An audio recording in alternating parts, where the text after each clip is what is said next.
Hi, Rick from Motormax here. Just going to run you through the new Segway Snarler AT6L, a general run through on what's what and where everything goes. You want to run through the motorcycle. So basics, I'll just whip around here. Basics on the bike. Ignition key on, of course. Everything will power up on the dash. To start the vehicle, all we need to do is making sure if we're in park on the gear lever or in neutral, we can just hit the start button. The bike will start up immediately. You have two options on killing the engine, so we can kill it by the kill switch. You simply just turn the ignition off. If I was in gear, the ignition turned on,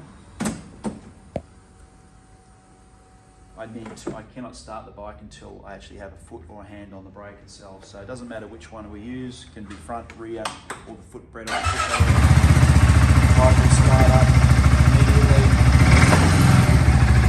Throttling along will get us going. To engage each gear on the bike, we do need to come to a stop, of course, by applying the brake. We need to have a foot on the brake pedal, which will allow us to select each gear. Low range, high range, neutral, obviously reverse and park. It goes without saying, making sure that we are stopped before we want to go backwards or park the vehicle. Other switch gear while I'm up here is pretty self-explanatory. We've got on the right hand side 2 and 4-wheel drive options. So engaging 4-wheel drive, you'll notice it move on the dash itself into 4-wheel drive. Wrong way around, so that's 4-wheel drive. Switch gear over here if you want to show this, Paul. So switch gear here, now we have a safety over the switch, which allows us to be able to engage the diff lock. So diff lock's only there for those situations where you're not able to get out of a really sticky situation. For the best part, you're probably not going to be needing it, but you do have it there as an extra safety. Left-hand side, switch gear. Lights, they do have a daytime running light, LEDs of course on these. So park, run and high beam. Back to off again of course. Kill switch we covered already, horn sits below this. Winch control in and out.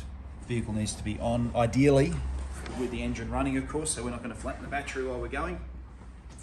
But like most winches, we have a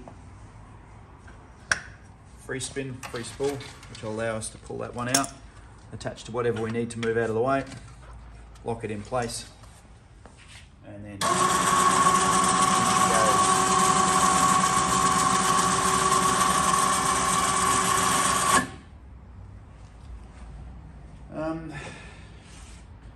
access underneath the seat on one of these, simple latch on the back of the bike. Gives us access for battery, small storage compartment. You'll see the top of the engine here, of course, does have an oil filler from the top, but for the best part, we actually use the one down on the side, which I'll show you in a second. So you can top up from the top when we're doing an oil change, of course, in the workshop.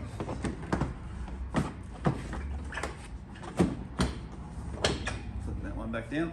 So back on this side over here, this is where the actual oil is filled from normally, and this doubles as our oil checking, so dipstick. So of course wipe that with a clean rag. We install that to the top of the thread, pull it back out again, and making sure that you can see oil sitting on the 2 marks there in between. Of course it only represents a very small amount of oil, and you don't need to be throwing 2 litres in it, because you notice it's a little bit low. It'll only be a little bit as you need. Back round to the back of the bike. Grab the key. We've got a small toolbox, use for whatever you like. This particular bike, we've got our tools and our manual sitting inside there, but good storage for whatever you might want to take with you. Straps, tie downs, tools.